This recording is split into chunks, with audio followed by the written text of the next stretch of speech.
The phone was ringing at 2:51 in the morning, and the number on the screen was my son's. My son has been dead for 3 years. I sat there in the dark, in the armchair I've fallen asleep in almost every night since my wife passed, and I stared at that screen like it was going to explain itself. The name, his name, lit up in pale blue light, the same way it used to when he'd call on Sunday afternoons to ask if I needed anything from the grocery store. I didn't answer it. I don't know why. Maybe because some part of me already understood that answering it wouldn't bring him back, and not answering it meant I could sit there for one more second in the strange mercy of not knowing what came next. It rang 7 times. Then it stopped. I put the phone face down on the end table, and I sat there in the dark for a long time, and I told myself it was a mistake, a network error. Someone had his old number reassigned and dialed the wrong contact. That happens. People tell stories about that all the time. But I knew his number. I'd known it for 12 years. I knew it the way you know your own address, the way you know the sound of a voice. And that number, sitting there in my recent calls at 2:51 a.m., was his. Before I go any further, I want to ask you something. Where are you watching from right now? What time is it where you are? Because I need you to understand that when I tell you what happened next, I'm not telling you a ghost story. I'm telling you what actually happened in my house, in my life, after I lost my son, and how a phone call in the middle of the night led me to a truth I was never supposed to find. My name doesn't matter. What matters is that I'm 64 years old. I'm a retired civil engineer. I live alone in a brick house in western Pennsylvania that my wife Adele and I bought the year our son was born, and I have spent the last 3 years trying to figure out how to be a person again after losing the 2 people I loved most in the world. Adele went first. Pancreatic cancer, fast and cruel, the way that particular cancer always is. We had 8 months from diagnosis to the morning I held her hand in the hospice room and felt the exact moment she left. That was 5 years ago. I thought that was the worst thing that could happen to a person. Then our son died, and I understood I'd been wrong about that. His name was Callum. He was 38. He had his mother's eyes, and my stubbornness, and a laugh that filled up whatever room he was standing in. He worked in commercial real estate, which sounds dry when I say it like that, but he was good at it, genuinely good. The kind of person who understood what a building meant to the people who worked in it, not just the square footage. He'd been with his partner, a woman I'd always liked, and then, after everything, stopped being sure about, for 6 years before he died. The cause of death, officially, was a car accident on Route 30 on a Tuesday night in November. He'd been driving home late from a showing. The roads were wet. The report said he lost control on a curve, went through a guardrail, and the car went down an embankment. Nobody else was involved. That was what the police told me. That was what the report said. And for 3 years, I believed it, because I had no reason not to believe it, and because grief takes so much out of you that some days you're just trying to get from breakfast to dinner without sitting down on the kitchen floor. I believed it until that phone rang at 2:51 in the morning. The next day I told myself I was going to look at that missed call and find a logical explanation for it. And then I was going to go back to being a 64-year-old widower who ate too many frozen meals and watched too much television and called his sister on Thursdays, which was the life I'd assembled for myself out of the wreckage of the last 5 years. The call had come from Callum's number, his actual number, the number that was still in my phone under his name because I'd never been able to delete it, which I suspect a lot of you understand. I checked with the carrier. The number had never been reassigned. It was still listed under his name, still attached to a line that hadn't been active since the week he died. I don't know how long I sat at my kitchen table looking at that information. Long enough that my coffee went cold. Long enough that the light changed outside. Then it rang again, 2:51 a.m. 2 nights later. His number. I was awake this time. I hadn't slept well since the first call, and I answered it before I'd finished deciding to. I said his name. What came back wasn't his voice. It was a younger voice, a little rough at the edges, the kind of voice that belongs to a man who is maybe in his mid-20s and hasn't slept in a while. He said, "I'm not him. I'm sorry. I know how this must feel. But please don't hang up." I didn't hang up. He said his name was Zeb.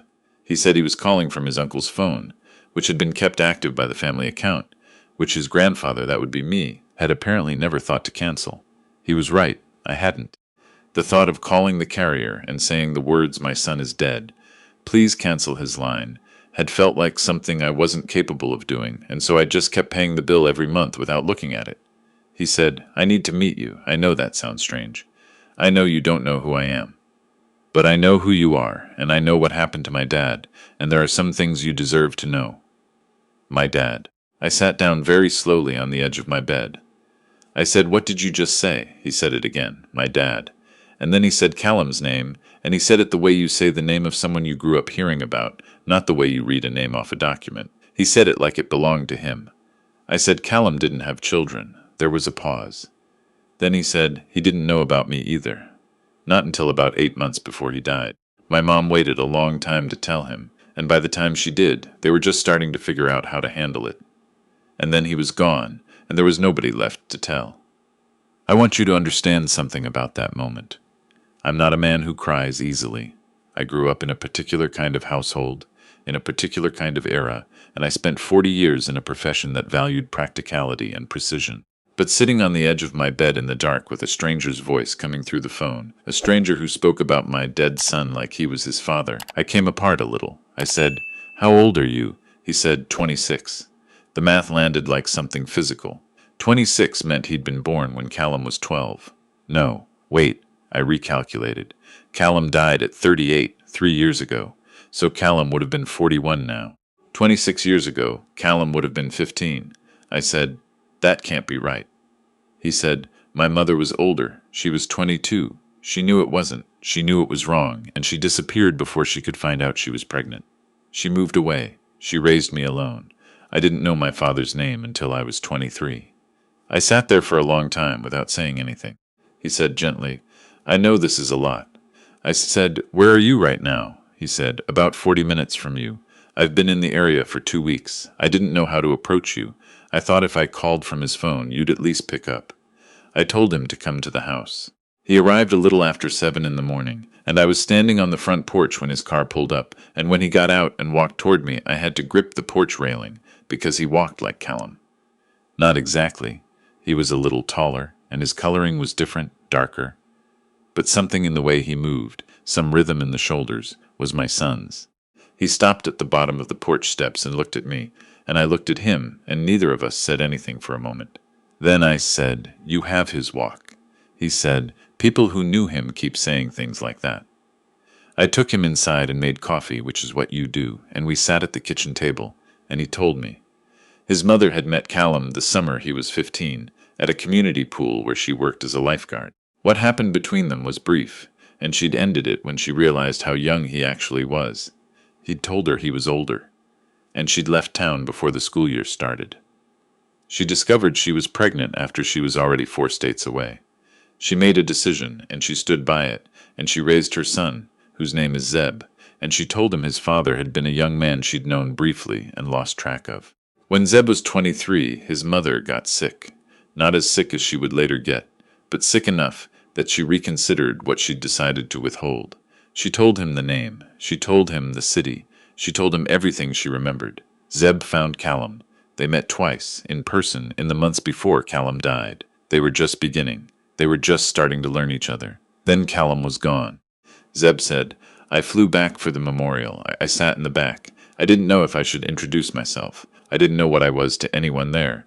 And then afterward, his partner, your son's partner, came and found me in the parking lot.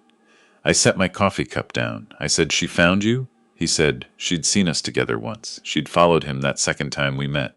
She didn't know exactly who I was, but she knew I was someone Callum had been meeting in secret, and she'd taken a photo of us together. At the memorial, she recognized me." He paused.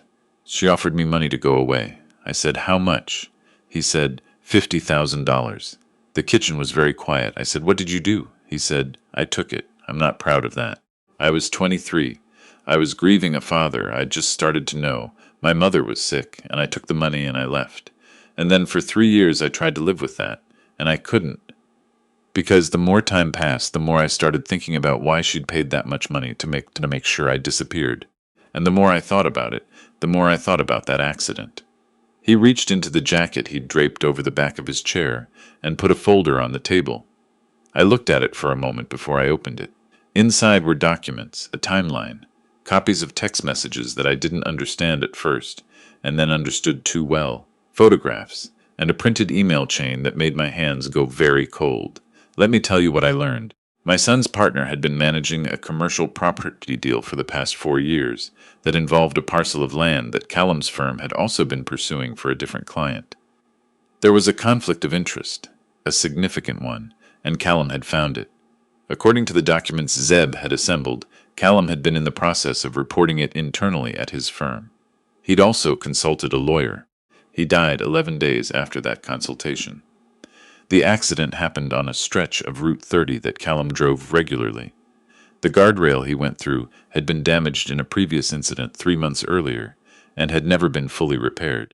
The county maintenance records, which Zeb had obtained through a public records request, showed that a work order had been filed and then, inexplicably, closed without completion 2 weeks before Callum's accident. I am not saying my son was murdered. I want to be clear about that. I don't know that. What I know is that he died, and that there are questions I should have asked 3 years ago that I didn't ask because I was too broken to ask them. But here is what I also know. When I called the lawyer Callum had consulted, the one who came up in his phone records from the week before he died, I learned that Callum had been worried about more than the conflict of interest. He'd told the lawyer that he believed his partner had been using their shared residence as the address for a secondary business entity she'd never disclosed to him, and that several transactions had flowed through an account to which she had sole access, and he had had no idea existed. He'd also changed his will. 3 weeks before he died, my son had updated his will with a new attorney, adding a provision that specified, in the event of his death, his personal effects and any financial interest in joint assets were to go not to his partner but to his estate, to be administered by me. His partner, as far as I can determine, did not know about this change.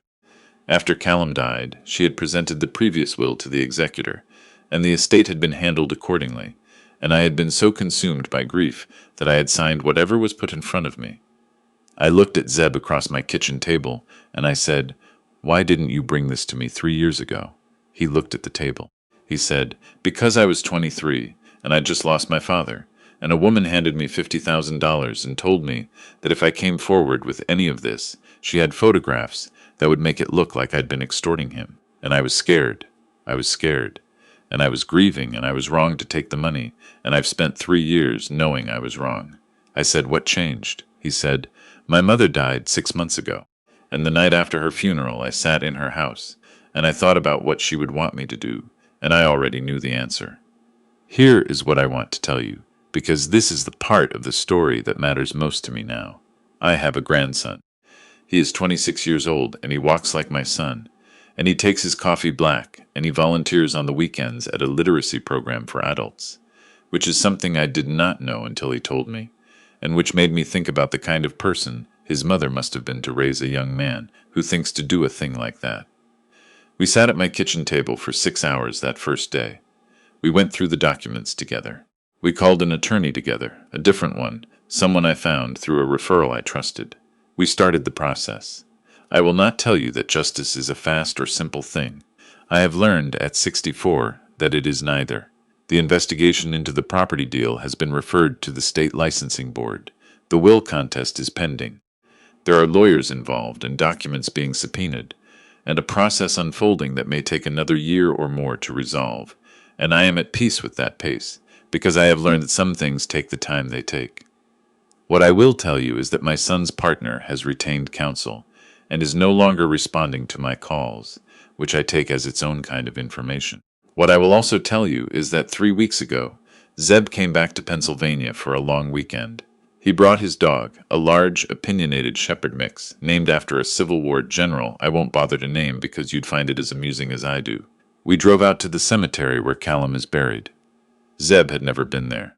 I hadn't been in a while, which I feel guilty about, but grief does strange things to your relationship with the places where the grief is most concentrated. We stood there for a while, not saying much.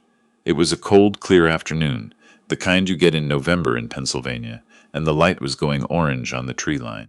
Zeb had his hands in his jacket pockets and was looking at the headstone with an expression I recognized because I'd worn it myself. After a while he said, "I wish I'd had more time." I said, "So do I." We drove back and I made dinner, and we ate at the kitchen table and talked for 3 hours about nothing important, about the dog, and about a show we'd both been watching, and about his job, and about the community garden I've been thinking about starting in my backyard, because I need something to do with my hands now that I'm retired. And it was the most ordinary evening I'd had in 5 years. When he was leaving, he stopped at the door and turned back, and he said, "I'll call you next week?" I said, "I'll answer." He laughed. He has his father's laugh. I stood on the porch and watched his car disappear down the street, and I thought about a phone ringing at 2:51 in the morning. I thought about how close I'd come to not answering. I thought about what I would have lost if I hadn't. I still don't know, exactly, what happened to my son. I may never know with the certainty I want, but I know more than I knew.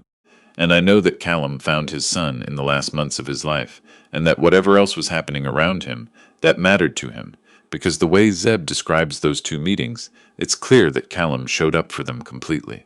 He found out he had a son, and he showed up. That's who he was. I think about Adele, and what she would make of Zeb. I think she would have already been feeding him too much, and asking too many questions about his life, and he would have loved it. She was that kind of woman. I'm going to be 65 in March. I had a plan for 65, which was essentially no plan at all. Just more of the same frozen meals and Thursday phone calls, and trying not to look at the parts of the house that still feel too empty. That plan has changed. Don't wait for the phone to ring before you start asking questions. Don't wait until someone drives 40 minutes in the dark and shows up at your porch steps with a folder full of documents to realize that the truth you were told might not be the whole truth. Don't let grief make the decisions that you should be making. And if someone you love is gone, and there's a number in your phone that still has their name on it, maybe leave it there a little longer. You never know who might be calling.